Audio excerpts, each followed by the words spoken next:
Hello guys, welcome to another week of photo news. It's already April and I have a bunch of stories for you this week, so let's go ahead and get started in them. KitSentry is a Kickstarter and it's designed to keep an eye on your equipment. It is designed by F-Stop Gear and consists of tags for your gear, a field device placed in your bag, and a mobile app that alerts you if anything isn't right. Once you have your field device set up and tracking your gear, you can use the special Sentry app to organize, manage, and track the things inside your bag. The app connects directly to your field device via Bluetooth or cellular signals. The field device will be available in two versions, a Bluetooth only and a Bluetooth cellular, and has different modes for both. So it should be launching in October 15 if everything goes well. A pledge of $99 and up will get you at least one Bluetooth field device and 5 tags. My next story is about something kind of mixing land with sea. Many photographers like to capture close-up photos of ocean waves, but photographer Ray Collins has a portfolio of wave shots that stand out. His images of seascapes show waves frozen in time, captured to look like vast mountain landscapes of solid rock and ice.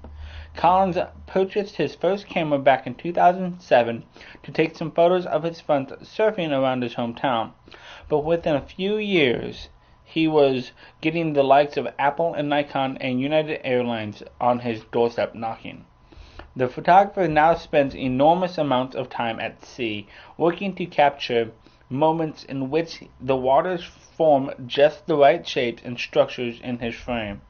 A large collection of these seascapes photographs have been published in a photo book titled Found at Sea. The first edition has already sold out, and the second edition is in the process of being printed.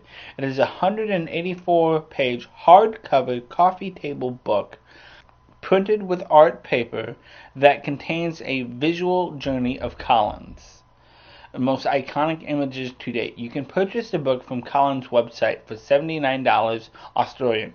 That is $60 US. There's also an online store where you can get individual prints. If you want to see more of his stuff, go to his website. My next story for you is something kind of interesting that I've been finding lately.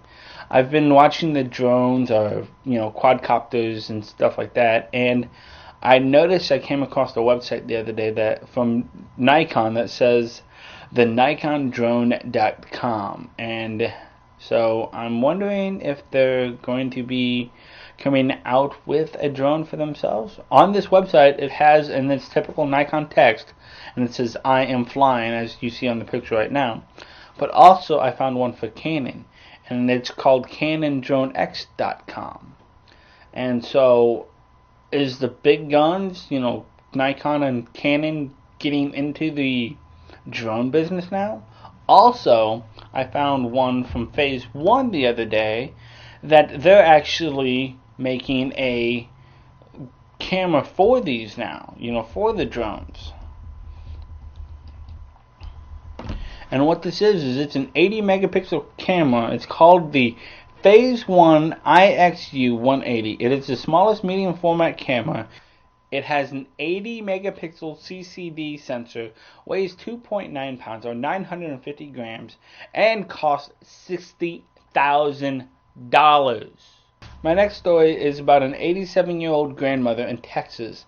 She has sold a rare and valuable collection of more than 500 Civil War era photographs to the Library of Congress after building her personal collection for 4 decades.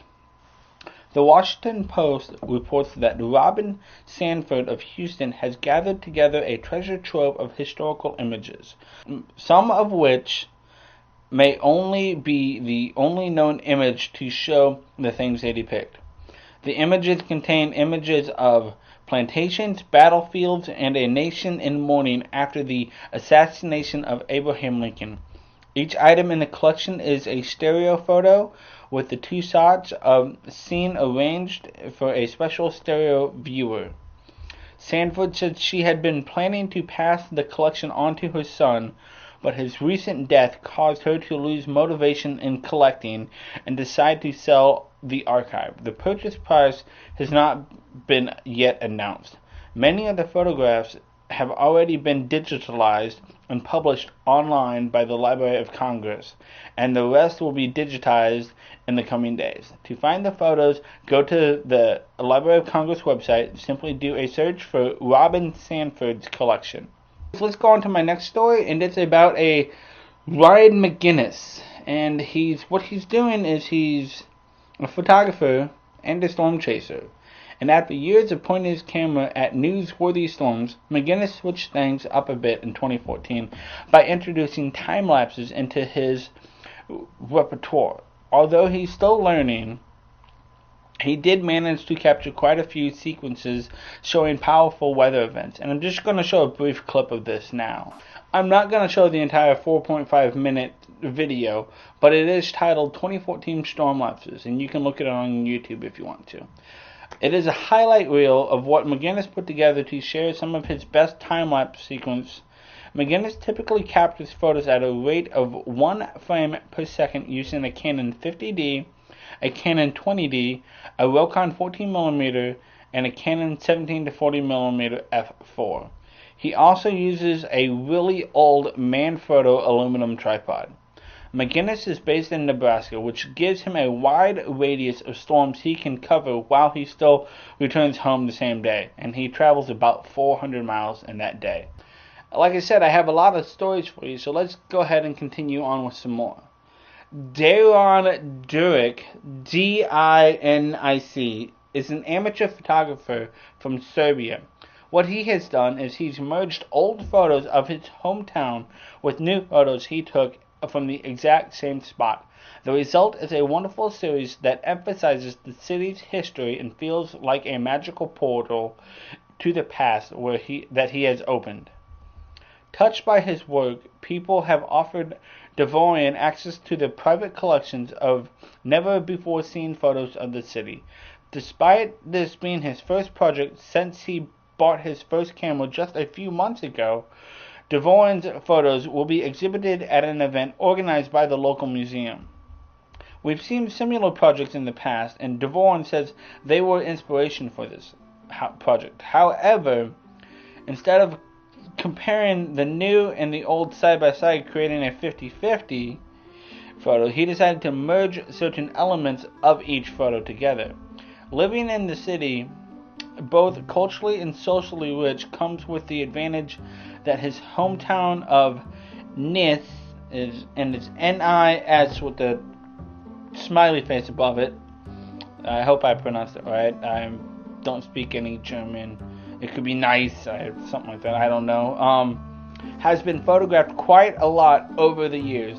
Daron was able to find many old photos online, as well as the History Archives institution, with the oldest dating back to the Balkan War in 1912. If you want to find more about Daron's work, go over to his Facebook page. That's all the photo news I have for you this week. If you want to see any of my other past photo news, just go to my page and click on them. Also, I've started a new segment that I do on Fridays, so if you want to check that out, I'd be more than grateful too. If you like what you see on this stuff though, go ahead and hit that subscribe button, because if you like it, I want you to come back and look at it some more. So, other than that, peace out. Bye.